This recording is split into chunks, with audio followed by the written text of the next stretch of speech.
So Kate Nettle says, what's the worst desensitization of today's youth? Violence, sex, politics? I know what I think. What about you? I think it's probably violence, sex, and politics.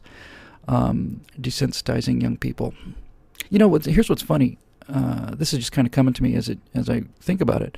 But on some level, young people are desensitized to things they shouldn't be desensitized to, like too much violence, too much sex and porn. So they're overly callous about those things. But the other side of the problem is they're not callous enough about things that they should be callous about. We talked about that earlier with hate speech.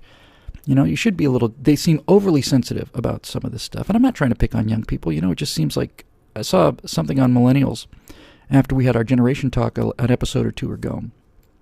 And rightfully so, there's a lot of resentment on the part of millennials. You know, feel like they're just getting picked on all the time. Well, they feel like they're getting picked on all the time because they're a bunch of whiny crybabies. No, but seriously, they got a right to be sensitive about it. And I saw a guy in a comments section on an article that was talking about how hard it is for millennials to cope.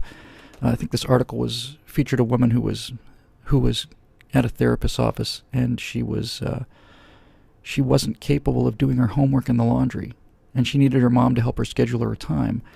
And she wanted to go back and get a PhD degree because the therapist said, "Well, maybe you need to go out and get a job." And she just burst into tears. She says, "I don't know how to do that. I don't know how to live on my own and pay my own rent and stuff." And so that basically was the theme of the article: was that their helicopter parents who are hovering over them all the time have not equipped them to deal with the world as adults. So she doesn't want to get a job at 30. When will she get her first job? 40? And then in the comments section, there was a guy who I'm quite sure was a millennial, and he was, saying, oh, you boomers did this and you boomers did that. And I thought, it's kind of the whininess that we come to expect, right? It's not my fault we didn't do it, blah, blah, blah. My feelings are so hurt. And then I thought it over, and I listened to what he was actually saying underneath the tone. And I thought, my God, this guy's making a really great point. This guy was saying, why are you blaming us for this? We didn't set up our educational system. We didn't set up our family relationships. We didn't set up any of this stuff. This is what you gave us. This is what we are. I thought, he's right. For what it's worth, for you millennials out there, I've been bitching and moaning about this whole precious snowflake idea of the self-esteem movement for years now, years and years and years.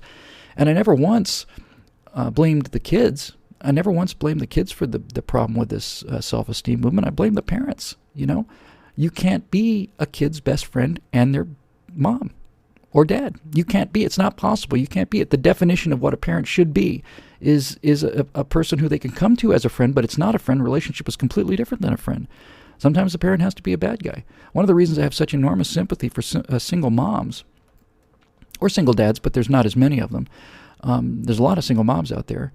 One of the reasons I have such enormous sympathy for them and why they're so hard, what they do is so hard, and why you see so many kids having temper tantrums in Walmart and stuff, is because I'm one of these people. I'm a conservative. I believe there are biological differences between men and women. People point to exceptions, and I say, look, if you've got two bell curves, right, if you have the entire male population of the United States, 150 million males and 150 million females, of course you're going to find significant numbers of people that overlap. You're going to find some women that are faster than some men and some women that are stronger than some men and so on, but you'll never find a woman that's stronger than the strongest man. You'll find millions and millions and millions of men are stronger in terms of lift capability than the strongest woman in America. Millions and millions and millions and millions of men are faster than the fastest woman in America. The fastest woman in America is not faster than millions of men. There are many men she is faster than, but it's not even close.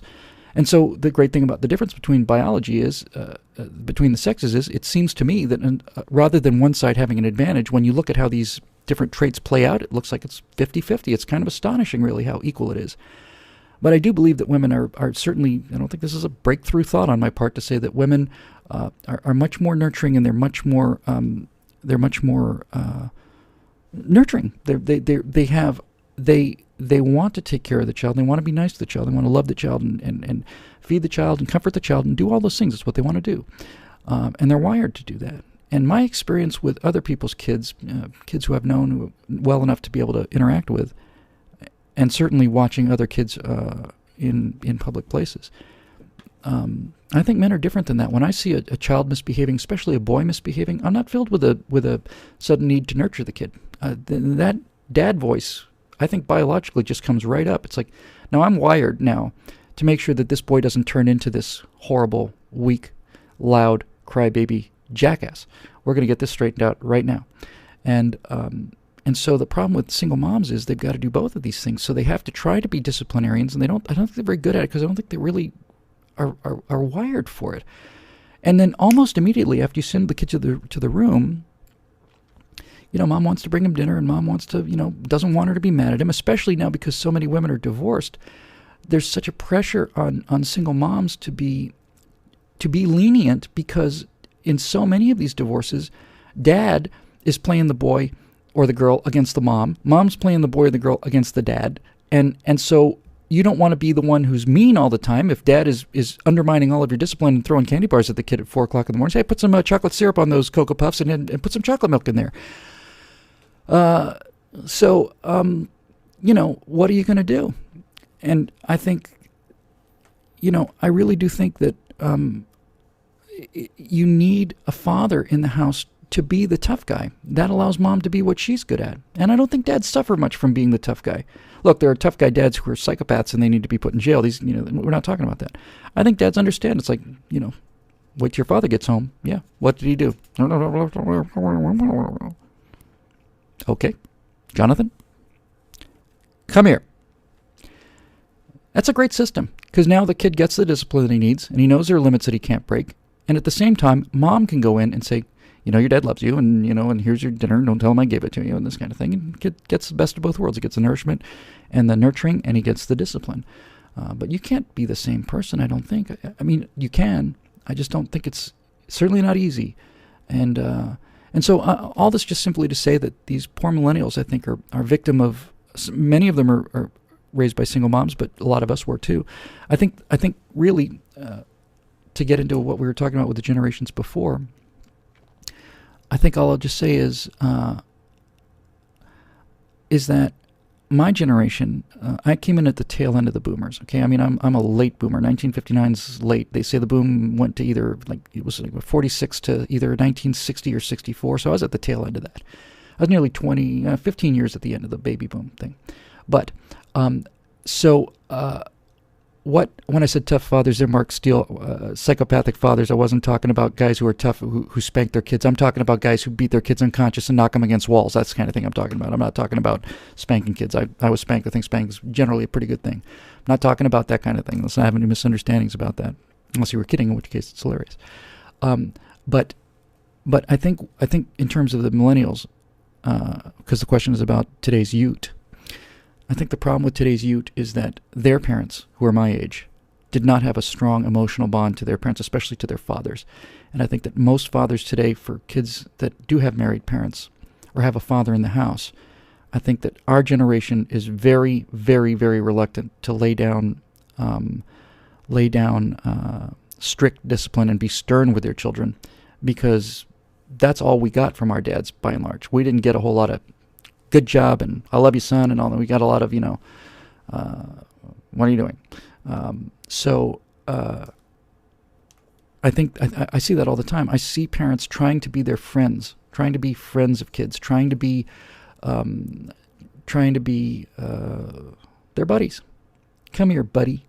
I see this all the time. See it on airplanes. A kid will start screaming on an airplane. That's where you go to find out if your kids are any good. Put them on an airplane, screaming and yelling at the top of their lungs, and you can just feel everybody in the entire airplane cringe. It's going to be 3.5 hours of this air raid siren going off, and you hear the dad saying, "What's the matter, buddy? Gee, pal, what's the matter? You want to talk about it?" No, I don't want to talk about it. It's like, behave yourself. You have any idea what's going to happen to you if you don't stop? If you don't, I'll give you something to cry about. That's what it needs. Kids, you cannot reason with them, and this is the thing that these people don't even understand. It's not only that you shouldn't reason with them, because you shouldn't, because they're little infants, they're little terrors, they're little tiny little criminals, and they will game you and lie to your face. Bill Cosby was awesome about that, talking about comedians earlier. They will lie to your face. You're covered with cookie crumbs and chocolate. Did you eat the chocolate? No. Who ate the chocolate? I don't know. Man sneaked into the house and jumped on my bed. But this is the thing about it. You have to come to the place where you just got to say no. You cannot reason with them, because they they don't have the neurons. I mean, it's science, man. They don't have the neurons. The brain structure doesn't exist there from birth until about 4 or 5.